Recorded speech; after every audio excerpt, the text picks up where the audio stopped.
Data in Python can be organized in many ways, using data structures like lists, tuples, sets, and dictionaries. A dictionary in Python is an unordered, mutable, that means changeable collection of key-value pairs. Unlike lists or tuples, dictionaries use keys to store and retrieve values efficiently. Dictionaries are defined using curly braces with keys and values separated by colons. Here is an example code for dictionaries in Python. Person equals curly brace double quotes, name double quotes, colon double quotes.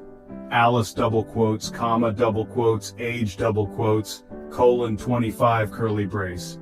Print round bracket, person square bracket, double quotes, name double quotes, square bracket, closing round bracket. When we run this code, the output will be Alice. As dictionary stores data in key value pairs, here the key is name and the value is Alice. To retrieve the value associated with the key name, we use person name. Subscribe for more tutorials and leave your questions in the comments below.